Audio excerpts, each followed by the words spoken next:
¿Qué tal? ¿Cómo están? Un gusto saludarles, bienvenidos a su casa y hoy particularmente con un gusto especial, pareciera un juego de palabras en su casa, pues con los de casa. Tengo el gusto de recibir en esta oportunidad a grandes compañeros y empezaría por alguien a quien tuve el gusto de conocer desde que estábamos en radio, en Grupo Radio Centro, formato 21, muy temprano, 6 de la madrugada empezaba el camino. Y teníamos el gusto de enlazarnos con el doctor Raimundo Tenorio Aguilar, académico, el TEC de Monterrey durante muchos años su casa, a propósito. Y luego te incorporaste con nosotros, me quedo Raimundo, cuentas claras y un camino muy largo, transmisiones especiales, y me emociona mucho que estés aquí. ¿Cómo estás? Gracias, Carlos, muy amable, gracias por la invitación. Y sí, desde luego, bueno, tenemos ya 20 años, obviamente, de tener una relación profesional, pero también de amigos. ¿20 años? Sí, señor. Órale. Oye, ¿cómo? Bueno, ya nos platicaste, hay mucho tiempo para hacerlo, pero ¿pensaste en alguna ocasión? Porque lo tuyo es la academia, ¿no? Y el análisis económico, financiero, en fin. Sí. ¿Algún día contemplaste en tu radar los medios? Bueno, mis dos únicas casas laborales han sido el Banco de México y el TEC de Monterrey, 25 años, los últimos 25 el TEC de Monterrey. Y en el TEC de Monterrey tuve el espacio de representar a la institución ante los medios, justamente con análisis en mis áreas de competencia, y empecé a involucrarme, pero nunca pensé que fuera ya sintiéndome en una tercer casa, que ahora es obviamente la Agencia Mexiquense de Noticias, y más conduciendo un programa. Entonces, desde luego, bueno, pues se me fue dando con el tiempo este contacto con los medios, contigo durante muchos años en radio, y después en algunas cápsulas de televisión también en TV Mexiquense, y bueno, pues ahora con esta responsabilidad. Qué gusto, ya lo platicaremos. Sí, muchas gracias, también un gran aprecio por ti. Y bueno, a propósito de los aprecios, de los reconocimientos y las trayectorias, pues compañeros en el canal, Gustavo Rentería, me quedo Gustavo, un gustazo el que estés acá, lo platicábamos antes de iniciar, pues tuviste una referencia muy fuerte en tu casa, ¿no? Sí. Don Teodoro Rentería, ¿cómo estás? Bien, mi querido Carlos, muy contento, porque estoy aquí en tu casa, en un espacio que te muestra muy distinto a cuando te vemos ofreciendo las noticias. Cuando los comunicadores se convierten en la nota, algo está mal. Y tú has logrado, junto con Laura, tu señora esposa, tus hijos, ser muy discreto. Es un don muy importante para quien vive de su credibilidad. O sea, tú eres un profesional de la comunicación, eres un investigador de las noticias, coordinas un gran staff, una gran redacción, es el director de noticias de nuestro canal, de la agencia, pero vives de una sola cosa, tu prestigio, tu credibilidad, y eso lo has mantenido de manera impoluta. Entonces, para mí es un honor que me permitas entrar a tu casa para poder platicar de distintos temas de una manera mucho más relajada, y aquí con mi querido Ray, que es verdad, un hombre que viene de la academia rumbo a los medios de comunicación. Y bueno, pues yo soy de una familia de comunicadores, me apasiona lo que hago, lo disfruto mucho, hasta me pagan para ir a hacer el ridículo en la televisión, mi querido. Dicen que infancia es destino, contigo aplica perfecto, ¿no? Bueno, mira, la verdad es que vengo de una familia de radiodifusores, en el caso muy particular, mi señor padre, lo platicábamos fuera del aire, es iniciador de los noticiarios de radio en México. Inclusive hay un texto, un libro que se ha vendido por ya varias ediciones, muchos ejemplares, que se llama La historia de los noticiarios de radio en México. Y allá por el año 56 se creó la primera redacción periodística exclusiva para radio. Estuvo en televisión antes, en Telesistema Mexicano, y prácticamente ha pasado por todos los grupos radiofónicos. Y sí, yo creo que el acercarte a la información en los periódicos, estar escuchando la radio, estar atento a lo que pasa en la televisión, y ahora con la maravilla de las redes sociales, y pues a veces un domingo familiar se trata de discutir en materia noticiosa. Sí. Y bueno, yo estoy muy contento de venir de una familia pues de estirpe periodística, donde también intentamos ser muy cuidadosos con nuestra vida personal, porque repito, el ejemplo perfecto es don Carlos González, es vivir de tu credibilidad. Una equivocación te puede costar el prestigio de toda una vida. Sin duda. Y bueno, también en la misma casa, un tocayo que quienes ustedes conocen muy bien, Hoy, pues sí va en serio, pero no va a ser tan seria la cosa. Mi querido Carlos Ramos Padilla. Carlos, ¿cómo estás? Muy bien, muchas gracias. Gracias por la invitación y por poder coincidir y convivir tanto con Ray, que es un gran académico, un gran maestro, con todo el peso de lo que digo, y por supuesto el buen Gustavo, que ahí tenemos. ¿Ustedes ya muchas se anécdotas. conocían de tiempo atrás? Sí, ya de muchos años. No vamos a mencionar años, como dice Ray, porque sí, ya cuesta decir, no, sí, tenemos mucho tiempo de conocernos. Grandes aventuras como contigo también. Y esto que dices de la insistencia, la persistencia, la consistencia, el prestigio y todo eso, pues vamos en el mismo camino. Oye, tu casa de siempre, la UNAM, ¿no? En todos los sentidos. Bueno, sí, lo que heredó Gus con su familia en relación a los medios, yo lo heredé con la universidad.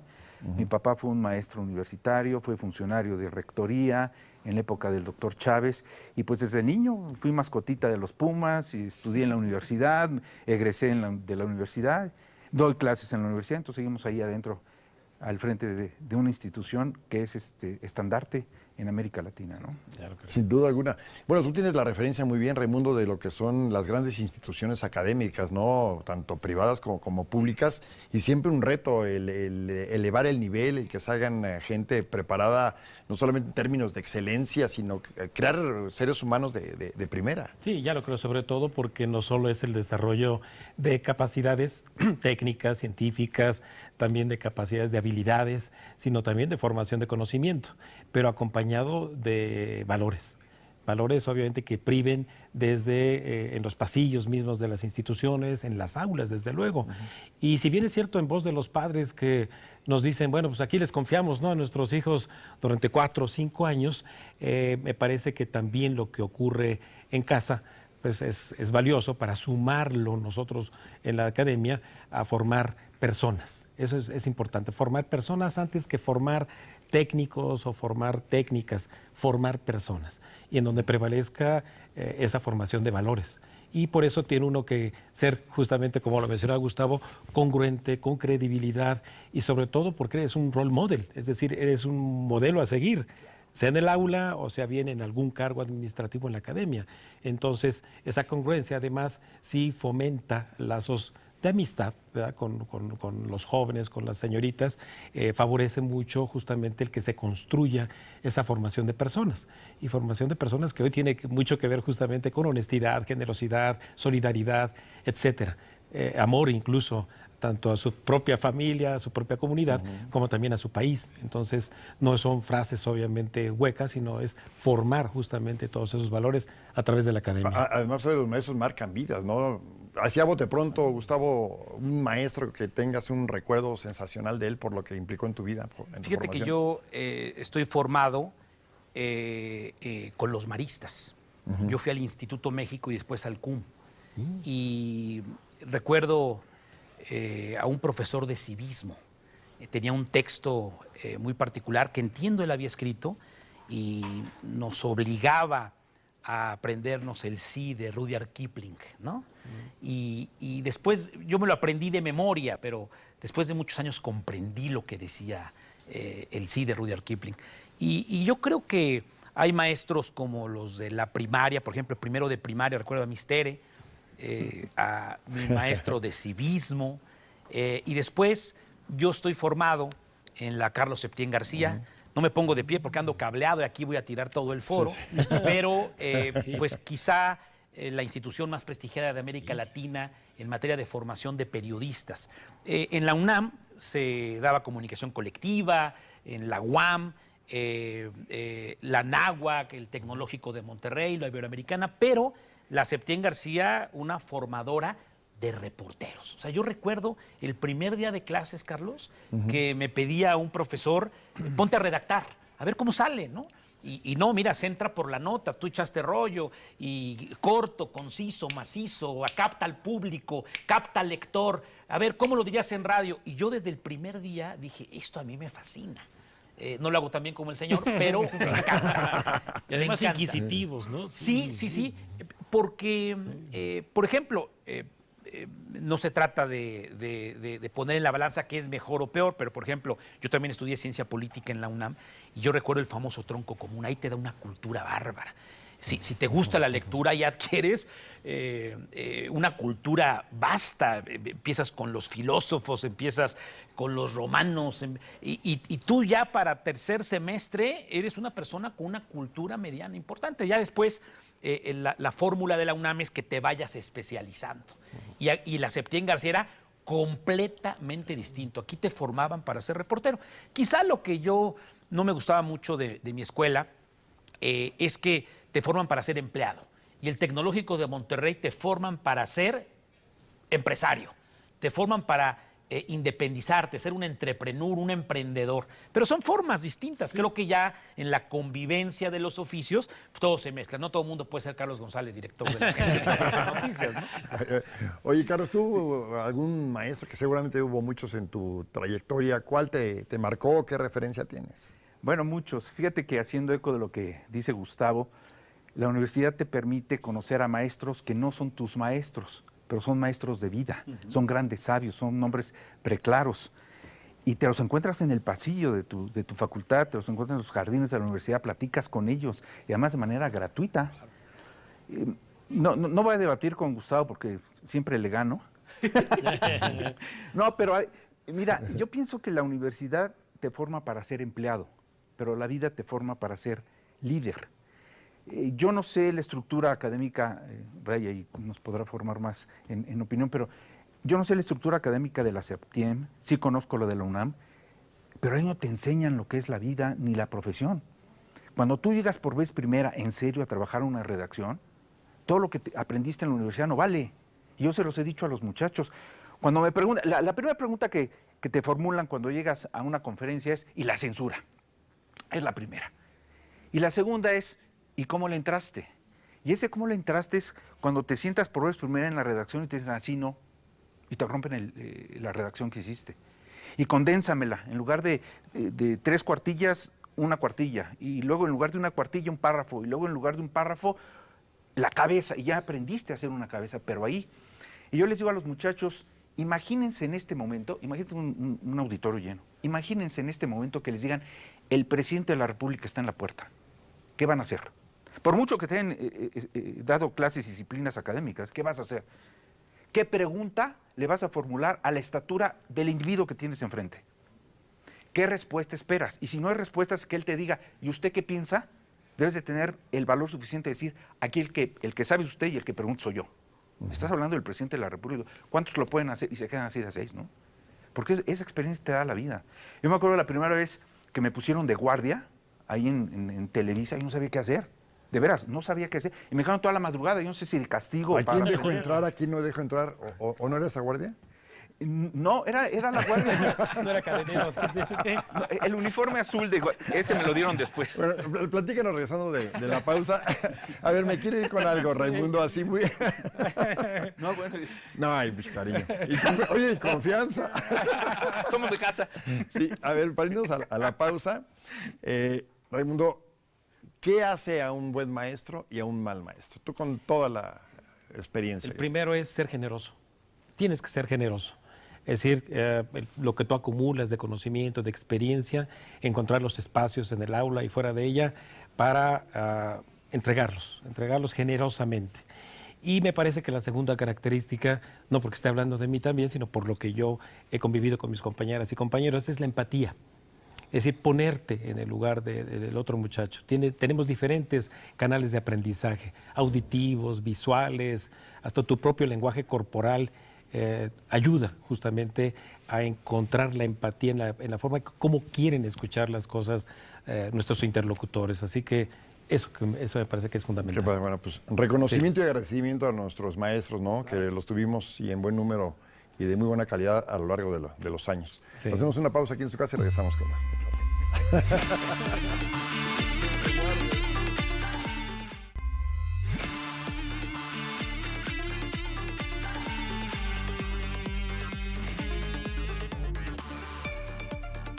Bueno, pues nos quedamos aquí con Carlos. A ver, ¿cómo estuvo lo de la guardia? Bueno, llegas por vez primera, joven, recién egresado, nunca... Veías a los grandes reporteros o a los grandes conductores de manera excepcional. Eran quienes conducían la información y la opinión pública. Y tú decías, caray, ya convivo con ellos. Y te dicen, pues hoy te toca guardia en la madrugada. Y te dejan. Y por cierto, Raúl Hernández, que era muy estricto ahí en Televisa, decías, ¿y ahora qué sigue? Y entonces al otro día, cuando entrego la guardia, se la entregué al Toby, me dijo, oye, ¿hablaste a Galloso? Sí, por supuesto. ¿Y qué hubo? Pues nada. ¿Qué te dijeron? Pues nada. ¿Y preguntaste quién se había muerto? Sí, me dijeron que nada importante. Me dijo, oye, ¿en serio? O sea, tienes que preguntar los nombres para saber para nosotros quién es importante o no para el empleado de Galloso. Ah, perdón. ¿Y hablaste de bomberos? Y empiezas a estructurar y empiezas a armar. Cuando te decía que te encuentras maestros en la vida, no solamente a mis Lechuga, mis Angie, a los verdaderos. Por ejemplo, les platico dos anécdotas. Yo veía a Jacobo Saludowski que llegaba a las 5 o 6 de la mañana a las oficinas de Televisa y su noticiero era a las 10 de la noche.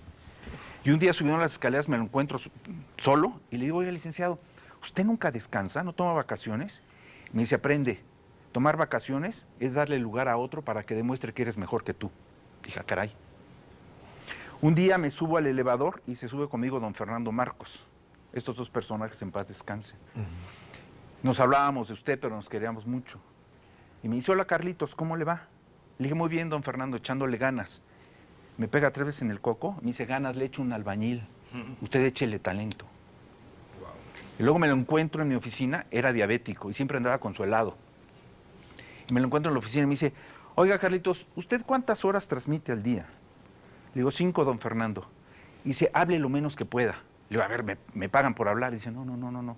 Es que a usted lo escuchan por decir cosas inteligentes. Y nadie puede decir cosas inteligentes en 5 horas. Hable lo menos que pueda.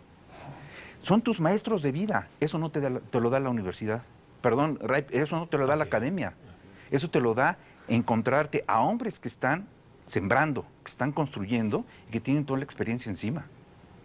Pero también pinta de cuerpo entero a Jacobo Saludowski. Lo único que le interesaba es salir en la televisión y seguir ganando dinero y marcar la pauta nacional. Inteligente, don Fernando Marcos. Hay una gran discusión en las escuelas de comunicación, en las facultades, en las escuelas de periodismo, si tú tienes que hablar con objetividad. Y esa es una falacia, es una estupidez. Los seres humanos somos subjetivos por naturaleza. Estamos obligados los comunicadores, los periodistas, los reporteros a hablar con veracidad. Entonces, ¿de qué te sirve estar siempre frente a la pantalla mintiéndole a la gente? Sé subjetivo y di lo que piensas. No se trata de convencer a la gente, pero si das noticias, si ofreces las noticias, conviértete en un reflejo de la realidad, en un espejo de lo que está pasando. Y si sabes perfectamente dividir la crítica, el comentario, la opinión de la noticia, viva la subjetividad. Sé veraz, di la neta, no mientas, no redactes una mentira, no maquilles la información. Y creo que es la gran diferencia de lo que hemos aprendido cuando antes había un solo noticiero. Hoy afortunadamente podemos prender el 34.2 y por cable hay muchas opciones. Yo competí con Carlos, algunos preferían a Carlos y otros preferían a Rentería. Pero lo interesante es que cuando hay competencia, esto sabes mejor que nadie, querido Ray, si había una sola marca de gasolinas, pues vas con esa y a la que te cobraban, o los bancos, o la telefónica. Pero también en materia informativa, la gente ya conoce perfectamente el periódico. ¿Qué tendencia tiene? ¿A dónde te quiere dirigir? ¿Qué mensaje te va? Pues McLuhan no estaba equivocado, ¿no? El medio, pues, era la fórmula de comunicarte. Sí. Pero también sabes que hay que ubicar también, creo yo, en los tiempos, ¿no? Esos años único, de Jacobo, claro. De televisora única. Bueno, hoy, no nos vamos a meter en el tema, hay cosas creo más importantes para disfrutarlos en esta oportunidad, pero hoy cuando creíamos en 2022 que ha habido un avance importante en lo que es la libertad de expresión, ejercer la crítica, el cuestionar, al poder te encuentras con barreras que pensabas que ya habían sido salvadas.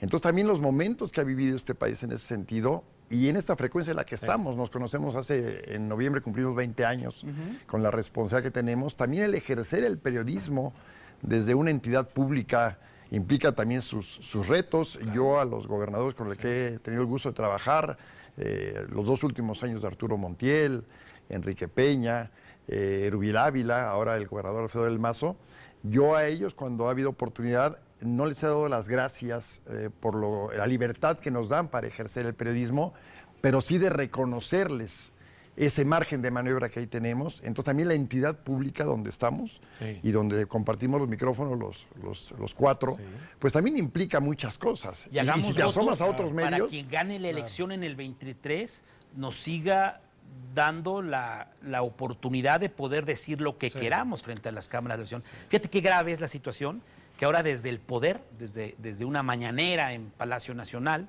o desde un palacio municipal, o desde una casa de gobierno, se señale un periodista como conservador, fifí, desgraciado, maldito, porque eso parece que vamos como los cangrejos hacia atrás. Bueno, me han electo, gracias sinodales como mi querido Carlos Ramos Padilla, presidente de un mecanismo de protección para periodistas y defensores de derechos humanos. O sea, ¿cómo estará la cosa que hoy tenemos esta institución en el Estado de México? Tienes razón, esto es grave, porque pareciera que habíamos conquistado la cúspide de las libertades y ahora estamos terriblemente. Bueno, pues no solo eso, no solamente es que en este tiempo estamos hablando de defender a periodistas que los están fusilando, sino en este tiempo estamos hablando de Estado de Derecho, estamos hablando de derechos humanos o de humanos con derechos. Sí. En esa magnitud estamos. Sí. Y fíjate que no estoy tan seguro, Gus, de que la gente pueda percibir, calificar, evaluar la tendencia de un medio, la veracidad. Fíjate que no, porque si bien criticamos, tú pusiste el nombre de Jacobo Zabludovsky, por no ser sensato ni creíble en su información, pues hoy vemos que payasos te dan noticias y son los que mayor rating tienen. Sí. Y vemos improvisados. Pero no minimicemos al auditorio. No creamos que es estúpido el lector. No es tarado el radioescucha. No es imbécil el televidente. Sí, la gente acciona el aparato televisor y tiene un arma fabulosa. ¿Qué? El control remoto ahora. Tramposo, sí. Chayotero, sí. No me mientas. Y tienes varias opciones. Sí. Entonces, hoy, qué maravilla que tenemos en este aparatito o en una tableta o en el ordenador, muchas posibilidades de aristas de una sola noticia. Sí. De un mismo hecho, varias posibilidades. Pero ya el mexicano no es eso. Pero tú porque eres profesional y te dedicas a esto, Gus. No. Pero ahorita... Yo no misaría a ningún mexicano. A ver, te voy a decir una cosa. Ahorita, el que tiene la capacidad de las exclusivas y del golpeteo directo con el presidente de la República es un payaso. Y la gente lo ve y le cree. No lo estoy minimizando, es la opción que toman. Bueno, habría que ver quién y cuántos le creen. Claro. Fíjate que incluso en ese ejercicio de la libertad de expresión, como mencionó Carlos, desde un medio público, que es en el que estamos, yo he aprendido obviamente primero como entrevistado, porque muchos años fui entrevistado por personas como ustedes, muchos años por parte de Carlos González. Nunca desde la televisión pública ha habido una recomendación de censurarme. Nunca. Es un privilegio que he vivido, de acuerdo, en un medio público. De acuerdo que no ha habido una sola señal. Vi que el crecimiento económico, vamos en 9.4, oye, pues claro. No, ¿verdad? Uno mismo. Vi que la inflación ya bajó 4 puntos, pues no, ¿verdad? Uno mismo debe reconocer, debes tener tu propia autocensura. O sea, saber decir lo políticamente correcto también para quien te esté escuchando. Pero también cuidado, con autocensurarte. Claro. También ahí. Sí, claro. Todo porque en eso, medida, en eso construyes tu credibilidad. Sí. Justamente que yo más que autocensura lo nombraría el ser mesurado y ser coherente, ser responsable. Porque no eres un redentor tampoco. Claro, bueno, mi querido Rodolfo. ¿Qué tal, Carlos? ¿Cómo estás? Aprendiendo del periodismo. Qué bueno que no me dediqué al periodismo porque finalmente cuando yo estaba en la prepa tuve la opción de estudiar periodismo. A mí me encantaba Ricardo Rocha en esa época, era como un referente para mí, ¿no? Junto con su equipo de trabajo y algunos otros que yo admiraba. Y finalmente, fíjate que la guitarra me salvó y me dediqué a la música. Bendita guitarra. Bendita guitarra. Y gozo mucho de esta crítica a la sociedad y de esta posibilidad que tienen ustedes, porque son los que marcan la pauta del pensamiento de los televidentes. Entonces, lo disfruto mucho y lo veo con mucha sensatez, y también lo veo con mucha ganas de aprender siempre de cada uno de ustedes. Así es de que me siento afortunado hoy de estar en una mesa de periodistas. Y en las mesas de periodistas hay bohemia, así es de que, ¿qué te parece si les cantamos algo de Manzanero para empezar así, algo rico? Bohemia y trago, pero nada más va a ser agua hoy. Venga de ahí.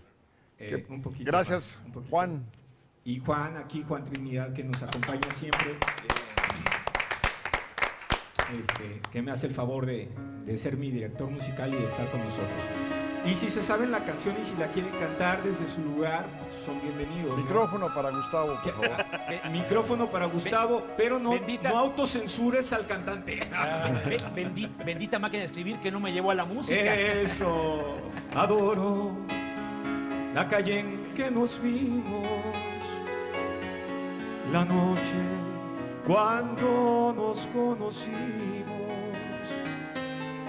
adoro la seda de tus manos, los besos que nos damos, los adoro, vida mía.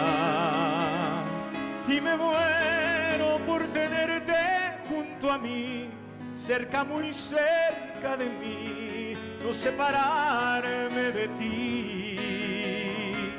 Y es que eres mi existencia y mi sentir, eres mi luna, eres mi sol, eres mi noche de amor.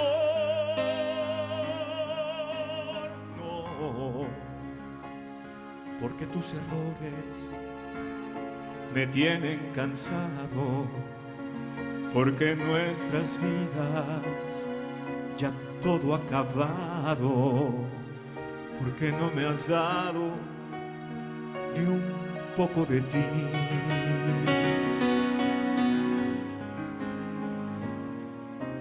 No,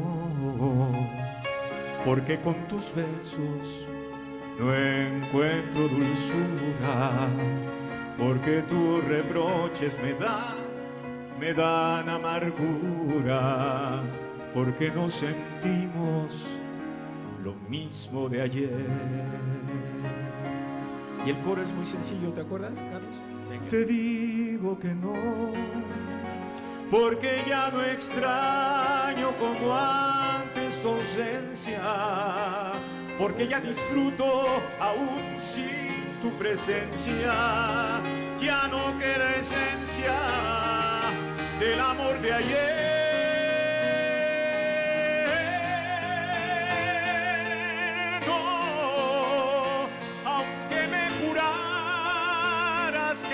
Has cambiado, para mí lo nuestro ya está terminado, no me pidas nunca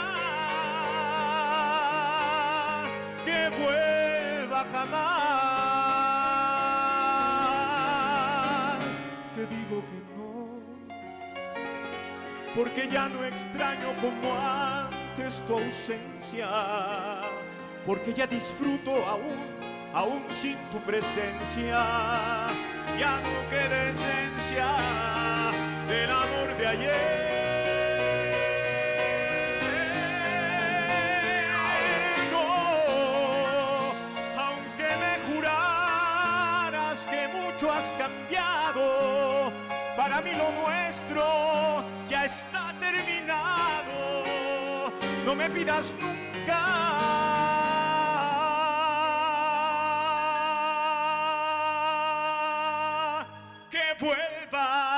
que vuelva jamás.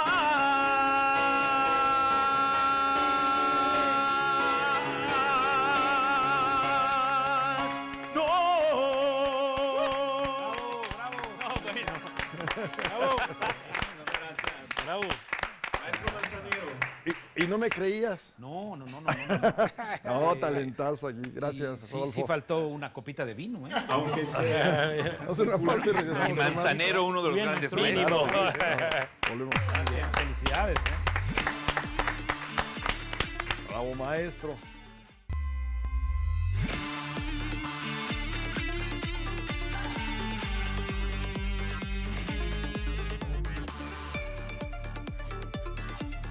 A ver, Raimundo, te lo tengo que preguntar. Sí, cómo no. De la academia y ahora ya, pues en muchos sentidos formas parte de este gremio, de esta especie tan rara de los periodistas. ¿Sí se empató la imagen que tenías de los comunicadores, sus formas profesionales, personales? ¿Cómo has asimilado el pertenecer ahora a este bando? Sí, desde luego, bueno, pues una vez que me retiré obviamente de la academia, lo primero que pensé fue en tener el músculo en forma, es decir, seguir leyendo, seguir escribiendo, porque hay interés, obviamente, de parte de los medios de continuar en comunicación conmigo. Sin embargo, en estos espacios que tuve en TV Mexiquense, con estas cápsulas nocturnas en tu noticiero, bueno, pues es algo de lo que obliga justamente a tener ese compromiso de transmitir información real, ¿de acuerdo? Verificable. Y además, para justamente mantener esa credibilidad. Al momento, obviamente, que ya se me invita de manera permanente a colaborar en un medio de comunicación, pues entonces sí, el reto es muy alto. Obviamente el piso está muy alto por parte, sobre todo, de comunicadores profesionales, periodistas profesionales que han dedicado su vida a esto. Entonces, lo primero es tener disposición a aprender. Y entonces, bueno, pues en ello obviamente ha ayudado mucho escuchar a diversos comunicadores, tanto en la prensa escrita como obviamente en los medios, radio, televisión, y aprender las mejores prácticas, ¿de acuerdo? ¿Para qué? Bueno, para saber que si vas a tener a cargo el poder transmitir a través de un entrevistado algo a la audiencia, bueno, pues tener también ese respeto por la audiencia de que el que menos tiene que hablar es uno, ¿de acuerdo? Sí, aprendí obviamente a construir conversaciones, sobre todo con los entrevistados en estos años, que me han ayudado incluso a continuar aprendiendo. Entonces siempre este reto ahora de estar justamente frente a las cámaras, conduciendo un programa, tiene obviamente un nivel todavía de muchísimo aprendizaje con respecto a con quienes convivo justamente en la Agencia Mexiquense de Noticias. Entonces, de verdad que mi disponibilidad es seguir aprendiendo y sobre todo de referentes que han sido para mí. Somos Carlos, Gustavo, una especie rara. Hay realmente unidad entre los comunicadores, juegan muchas cosas. Sí, la preparación, el profesionalismo, las vanidades, las deslealtades, las envidias. ¿Cómo describirías el medio? Un gremio muy desunido. Un gremio que por naturaleza está compitiendo por la nota.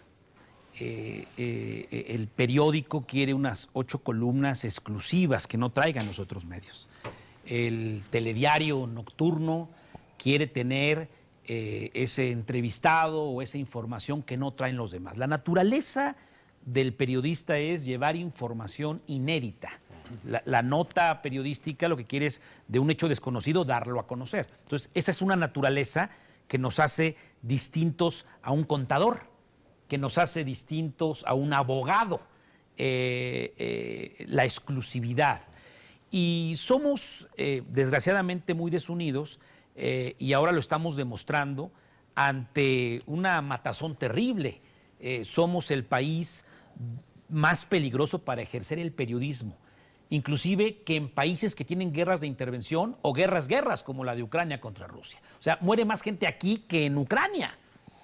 Y si nosotros tuviéramos la fuerza para darle más vida al colegio de licenciados de periodismo que ya existe, la Federación de Asociaciones de Periodistas Mexicanos, la Academia de Periodistas de Radio y Televisión, que yo orgullosamente fui fundador y que llegó a presidir mi querido Carlos Ramos Padilla, y tantas otras organizaciones, que cada quien se siente la mejor. No, concurramos todos a una federación como la FAPERMEX y luchemos por nuestro gremio. Es increíble porque nosotros estamos en la comodidad de la casa de Carlos. Tenemos unos estudios muy bonitos en la agencia, tenemos cabinas de radio muy bien refrigeradas, pero la mayor parte de los comunicadores trabajan en condiciones terribles, Carlos. No tienen ni siquiera un sueldo. ¿Cómo? Sí, no tienen ni siquiera un sueldo. No se diga una prestación social, no conocen lo que es el Instituto Mexicano del Seguro Social. Y además los amenaza el alcalde, además los amenaza el gobernador, además le mentan la madre todas las mañanas y además dice un líder partidista que hay que matarlos de hambre. Y no reaccionamos. Ahí te respondo que somos un medio, un grupo de profesionistas completamente desunidos. ¿Cuál sería el éxito del mecanismo de protección de periodistas y defensores de derechos humanos? Que no existiera. El día que cerremos este tipo de instituciones del Estado, quiere decir que ya no matan periodistas, que ya no amenazan comunicadores, que ya no hay atentados en contra de medios de comunicación. Así es de que yo invitaría de manera muy enérgica, respetuosa a cada uno de los comunicadores que nos está viendo para que nos unamos, para que nos fortalezcamos ante el poder, ante el crimen organizado y luchemos por una mejor condición de vida. La realidad es que nosotros tenemos trabajo, nosotros tenemos un espacio fijo, podemos expresarnos con toda libertad en televisión, pero yo diría que 9 de cada 10 comunicadores en la sierra de Oaxaca, en la costa de Tamaulipas, en las zonas más apartadas de Michoacán, la cosa está verdaderamente compleja y difícil. Tú, Carlos, ¿cómo lo has vivido y cómo lo has sufrido? Yo coincido plenamente con Gus. Estamos desunidos, pero es que debemos entender que somos una especie, como tú la calificaste, de competencia. Es decir, quieres ganar la nota, quieres ganar la exclusiva, quieres tener la entrevista, quieres tener el mejor personaje en tu estudio. No los otros, tú. Pero hay quienes se forjan en su trayectoria por el esfuerzo y hay quienes sobresalen por el medio. Te hace el medio. Sí. Tú cambias tú decías hace un rato, sarcásticamente, de la guardia, ¿no? Hay periodistas que se crecen porque sacan el micrófono con el logotipo. Se los quitas y no son nadie. Nadie. Y mira, eso le quitas el teleprompter y no redactan una línea. O el teleprompter, no saben improvisar, no saben. Por ejemplo, ¿quién? Pero fíjate, los periodistas, voy a decir algo, los periodistas no somos diferentes a los demás, porque estamos bajo las mismas normas, las mismas reglas, los mismos códigos legales que toda la sociedad. No somos diferentes, pero sí somos distintos, porque sabemos muchas cosas, porque creen que sabemos muchas cosas, porque nos tienen miedo de lo que podemos decir o de lo que podemos callar. Y entonces cuando viene las represalias, las presiones, las amenazas, las mutilaciones, las torturas, los crímenes, frente a un Estado que deja estos casos en impunidad, en verdadera impunidad. Decía el otro día el señor López-Gatell, de manera cínica e irresponsable, que contratamos a cubanos especialistas porque hay médicos que no quieren ir a ciertas zonas en el país. Sí, cierto, por el narcotráfico, porque los matan, porque le sacan el corazón para que se lo coma un sicario. Por eso no quieren ir, no por incompetentes, no porque seamos menos que los cubanos. Estos señores cubanos no tienen registro como tales para ejercer como médicos. Varios de ellos vienen a adoctrinar, no a salvar vidas. Y mucho del presupuesto que nuestro gobierno, con nuestros impuestos, le van a pagar a esos extranjeros, mucho de eso se va al gobierno extranjero. No se va para ellos, para que coman mejor, para que tengan mejores prestaciones, se alimenten, eduquen a sus... Se va para mantener a una dictadura. Entonces, los periodistas corremos muchos riesgos precisamente porque somos los primeros que nos enfrentamos al poder, los primeros que exigimos un Estado de Derecho y los primeros que tratamos de decir las cosas como son. Yo me congratulo, igual que ustedes, no me pueden desmentir, que en este canal, aunque muchos no lo crean porque es un canal estatal, etcétera, en este canal lo primero que se respeta es el ejercicio de la libre expresión. Sí, así es. Te preguntaba, Carlos, ¿por cuántos directores hemos pasado en el sistema? ¿Por cuántos gobernadores? Ni uno, en mi caso, y va en serio, ni uno me ha pedido que no diga, que sí diga, que le cambie, que no invite, que se invite, etc. Sí, sí. He ejercido el periodismo con toda libertad en el contenido de mi programa durante más de 16 años, Carlos. Y además es Sí, irónico porque sí. pensarías que en la iniciativa privada Exacto. Y es al revés. sería peor, ¿no? Por los convenios publicitarios, por las amistades que tiene por interés un concesionario, un editor con un político, ¿no? Aquí es al revés. Aquí cumplimos la ley, hay veda electoral de tal a tal fecha, sí, señor. entonces no puede promocionarse el alcalde, promocionarse en el sentido de publicitar su obra, ¿no? Y pues, no lo invitas y a veces hasta un favor te hacen. Sí, ¿no? Aunque ya la lo ley creo. electoral es censora, tonta, estúpida, Sobreregulada. sobreregulada, es Terrible, una sí. estupidez, ¿no? Y además tenemos una spotcracia, no una democracia, ¿no? Tienes que fletarte todos los spots aburridos, mal producidos de estos señores de los partidos políticos. Pero viva la libertad, y viva la libertad también para que en los espacios de televisión pública y privada, en las páginas de los periódicos, en los minutos de la radio, pueda haber debate. O sea, ¿qué ha optado? Hablabas de la autocensura. Sí. ¿Qué ha optado el radiodifusor, el concesionario de una estación de radio? Ay, para que no me esté molestando el INE, el Instituto Electoral, o la OPLE, o como se llame, mejor ya no invito a los candidatos para que digan lo que quieran decir. ¿Y sabes cómo se llama eso? Una pérdida de democracia porque no se entera el elector qué ofrece Melón y qué ofrece Santiago. Sin duda. Estamos retrocediendo. Para ir a la pausa, me quedé con lo que referías del logo, del micrófono. Y aquí sí voy a referir, y finalmente figuras públicas citaban a Jacobo Zabludowski, y escuchaba muy atento tu comentario, incluso con cierto tono de crítica. Claro, totalmente. Coincido contigo, una personalidad con sus matices.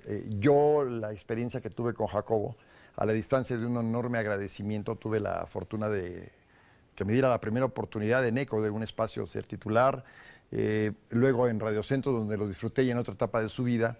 Pero bueno, para no meternos, yo sí agradecimiento, sin dejar de ver lo que era ese México de aquel entonces Y que que acabó de citabas. manera muy digna en Radio Centro. Sin duda alguna. Sí, Entonces, de manera yo muy sí digna, ahí un con gran Jacobo, crítico, claro. yo sí me cuadro por muchos sentidos. Y te voy a decir algo que me dijo a propósito del logo. Estábamos sentados en la cabina, transmitiendo el momento justamente cuando la fuerza multinacional derriba la estatua de Saddam Hussein. En Irak, cuando estaban ahí bajándola. Y en una pausa, estábamos los dos en la cabina, voltea y me la soltó así de golpe. Yo estuve 20 años en Televisa, 13 años fue mi jefe, y me dice, ¿extrañas Televisa? O sea, estaba yo metido en el tema de que estábamos. Le digo, perdón, que si extrañas Televisa. Y dije, sí. Y que se la reviro. Le digo, ¿y tú? Dice, no, pues también. Y yo como justificando, estoy hablando ya hace una buena cantidad de años, dije, ahora te puedo decir, Jacobo, que estoy contento en Televisión Mexiquense, un canal, vaya, que no tiene la estructura de Televisa. Estaba yo metiéndome en ese terreno y me interrumpe, y es a donde voy de la lección que tengo enmarcada, del cubo del micrófono. Dice, a ver, Carlos, me paró en seco, dice, no hay micrófonos ni cámaras más importantes que las que tenemos enfrente. Claro. Te felicito donde estás. Claro. Oye, por alusiones personales, ¿vas a pausa? ¿Puedo ¿Me tomarme 30 quieres una segundos? alusión personal? No, no, no. Si es una alusión personal, vamos a una pausa. A ver. Nadie niega el oficio periodístico, el talento, la capacidad, la cultura de Jacobo. Nadie niega que es un referente en la comunicación televisiva en nuestro país. Pero un personaje que negaba los hechos, como el del 68 en su noticiero, no merece mi respeto. Está bien, es Eso válido. es distinto. Es válido. Entonces, Yo sin justificar, y no soy su defensor, él tenía los suficientes argumentos para defenderse si era necesario, pero sí ubicó Pero mucho quiero dejar el claro- momento del México de aquel entonces. Sí, ese era otro, ¿no? era pero otro- no otro justifica la México. verdad, no se oculta. sí, era otro Y México. mira. mentir Sí. sobre un hecho que no existió no merece respeto de nadie. Entonces, son dos cosas distintas.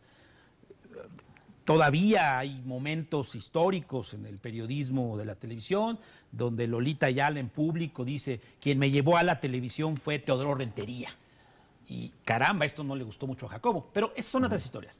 Yo no niego su capacidad, repito, para que quede claro, va en serio, su capacidad, su talento, su oficio, lo que marcó, pero ocultar la información o mentir ante un hecho que nunca sucedió, eso a mí me parece verdaderamente desastroso. Chavos de la Náhuac, chavos de la Septien, chavos del TEC, chavos de la UNAM, tengan mucho cuidado. Fíjate que en relación a Jacobo 30 Santos, segunditos. Sí, en Apelo relación a tu capacidad de síntesis. Gracias, vamos a una pausa. No, yo coincido contigo que murió de una forma no solamente digna, sino también muy humana. En la historia de Televisa yo fui el único reportero que nunca le reportó a él. Yo trabajaba para Canal 5, para Contacto Directo. Pero sí me tocó estructurar y crecer con él su noticiero de 1 a 2 cuando yo estuve 3 meses ahí en Radio Centro. Y en la primera reunión que tuvo con todo el equipo y todos los reporteros de Radio Centro, le empezaron a hablar de tú. Y yo le dije, yo le hablaba de usted, le dije: licenciado, ¿va a permitir que al aire le hablen de tú? Y entonces toma la palabra y dice: sí, voy a permitir que me hablen de tú. Te voy a explicar por qué. Porque hace 2 meses estaba muriendo de cáncer. Andaba con pañales. Y hoy la salvé. Y nadie tiene derecho a hacer una separación de personalidades. Eso me contestó. Vamos a hacer una pausa y mi derecho de réplica ante tu argumentación, Gustavo. Yo, sin pretender, creo que el tiempo me ha dado esa madurez de tapar el sol con un dedo, sí ubico perfectamente aquel México de aquellos años de Jacobo, y para él mi admiración y mi agradecimiento por siempre. Y acabó de manera muy digna su carrera periodística en Grupo Radio Centro. Hacemos Un gran una pausa crítico del poder. Y regresamos con más Allá a su casa. Sí.